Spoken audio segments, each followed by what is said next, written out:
Hello and welcome to Shop Talk with Dan the Man. Today's video we're going to discuss this. This is Milwaukee's Sawzall. So let's dive in and get started. Hello, if you're new to this channel, my name is Dan Shannon.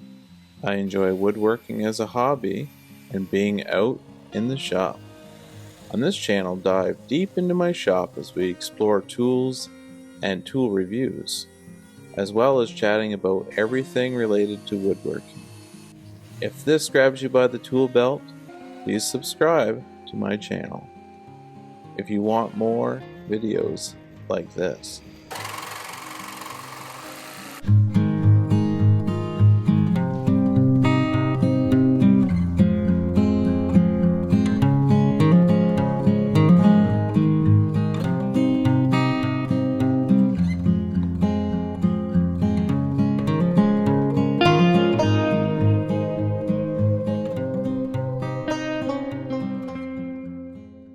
Hello and welcome to Shop Talk with Dan the Man. Today's video we're going to discuss this. This is Milwaukee's Sawzall. So this is model number M18 Sawzall reciprocating saw. So a lot of times when you get Milwaukee tools, they have different models or different levels of tools. In this case, this is their M18 recip and Sawzall, as they call it. You can see on the back and on the rubber piece here it says Sawzall and M18. So with this saw we're going to jump into the features. So I'm going to go over front to back the different features on this tool, and then we're going to dive into some hands-on. So how does it perform? Will it cut well? The overall power of this unit. And then at the end, we'll finish up with some final thoughts. What I would compare it to, also, is it good to buy? So let's dive in without further ado. So we're going to notice on the features of this tool, on the base you have your battery, of course, and this is the M18. And this is their XC 5.0. It's called red lithium, so you can get different sizes of batteries for your Milwaukee tools. Smaller ones, obviously, less runtime, and then you get to your bigger battery packs like the 5.0. Get longer runtime and also performance as each battery gets better. Your performance will get better as well. So there is your shoehorn at the base to mount your battery. Pretty straightforward. Go up from there. You notice there is a trigger here, which is standard on these tools. It's got a pretty good feel to it, quite heavy, so you can tell it's built well. You got your variable speed trigger, so depending on what you're cutting, you can start off slow by gently pressing the trigger, and of course gaining speed as you pull it in all the way. And then there's a lockout feature on the top. You just slide it to one side, locks out your trigger, so you can't use the saw, which is great if you have it lying around the shop with a battery in it and you don't want it to accidentally turn on, or in your tool bag. Sometimes if it's placed in there with screwdrivers, it can actually turn on the tool and drain your battery. So it's good just to have it locked out when you're not using it. And as we slide closer to the front, you notice there's lots of ventilation.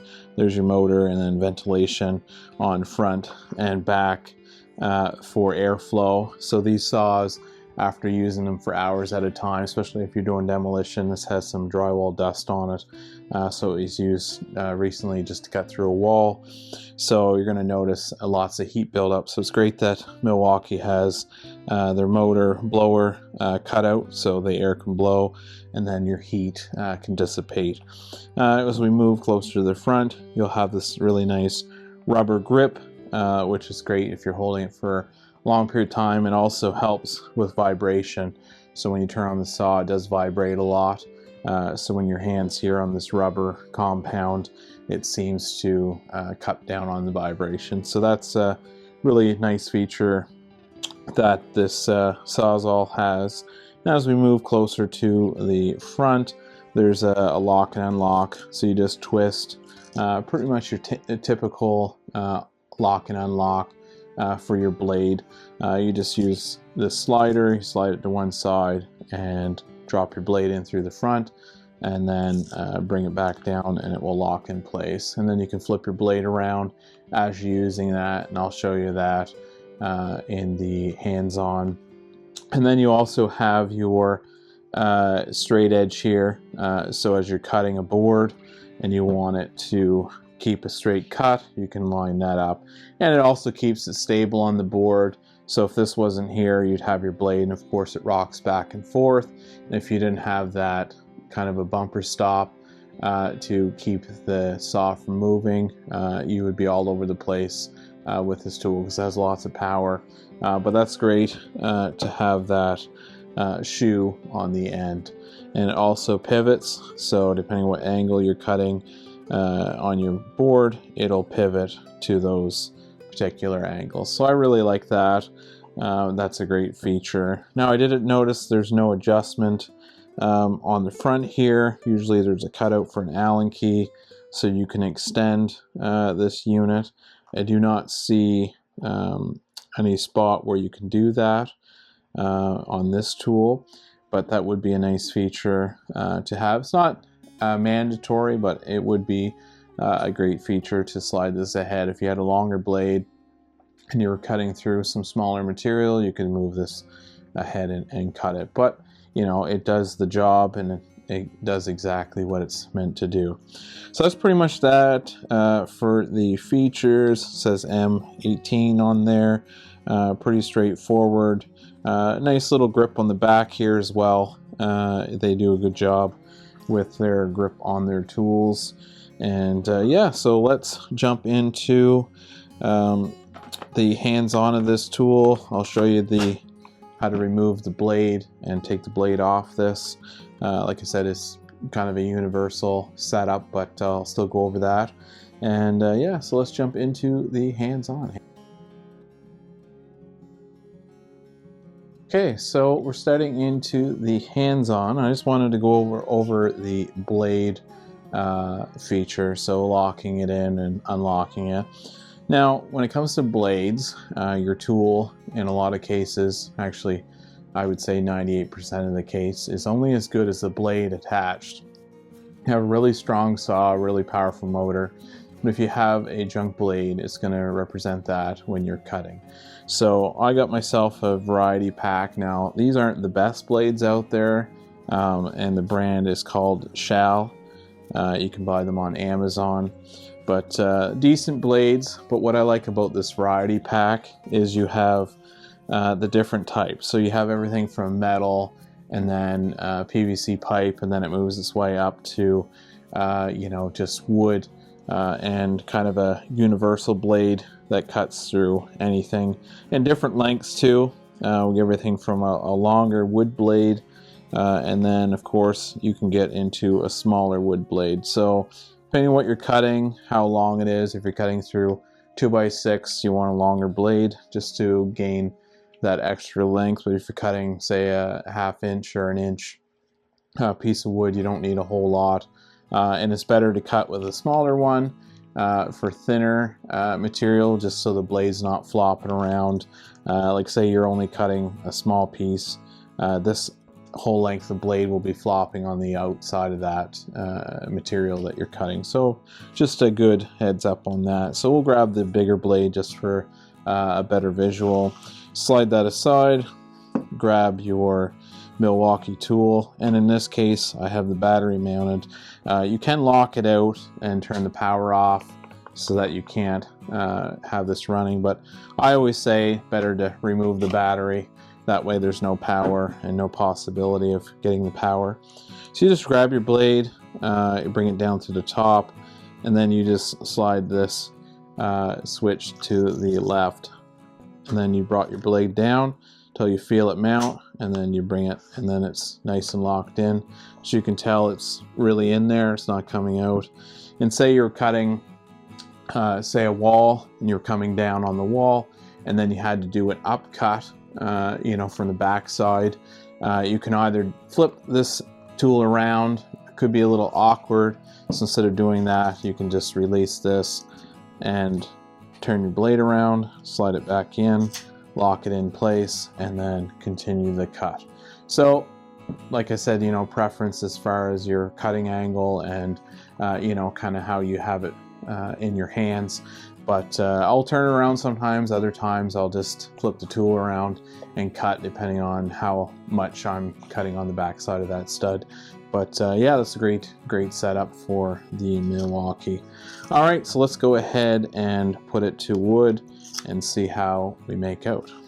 Okay, so I have a 2x6 here, just to show it cutting through something a bit thicker. A lot of times if you're cutting into a wall, you'll have 2x4 or 2x6. If it's support wall, it's usually 2x6, but maybe an inner wall will be 2x4. But anyways, I just wanted to show you a bigger board, and then I have a smaller piece of flooring, just to show you cutting on that. So first we'll do the bigger board, and I just want to clamp this down just so it doesn't go anywhere while I'm putting the saw through it.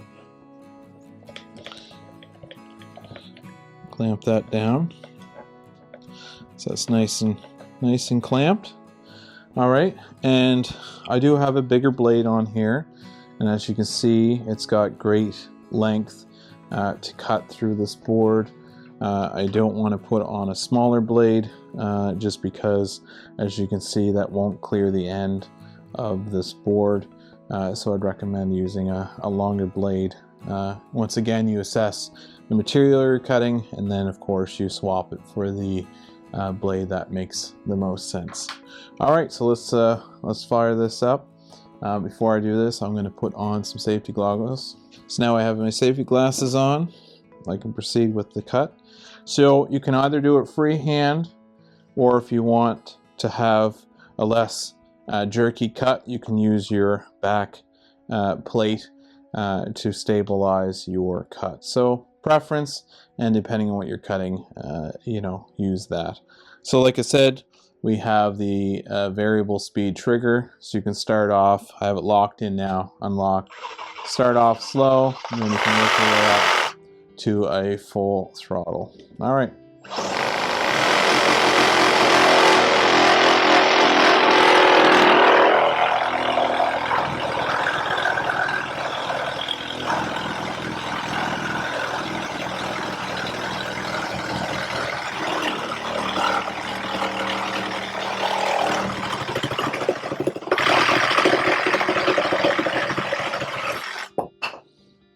Okay, so you can see that cut through there, no problem.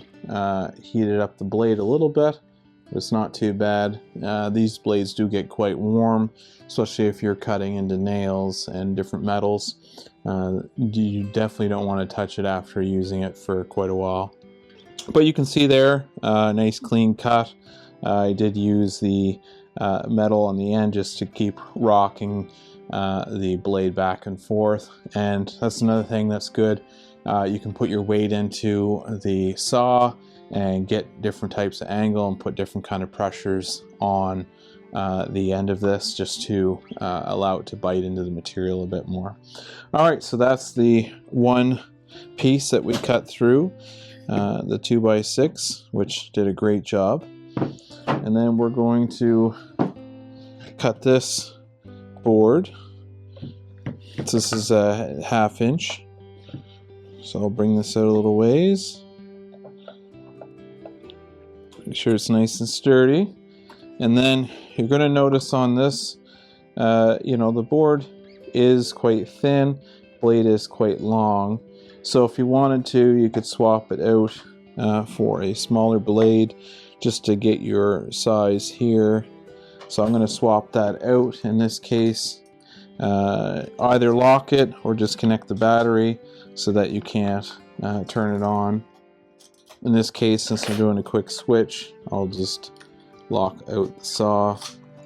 That's locked in, unlock it, and then I can start cutting. So you might notice here it's a little bit too short.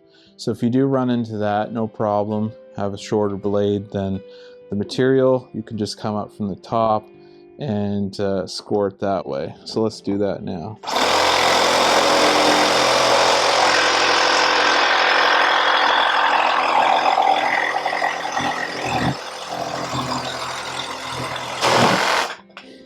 Perfect.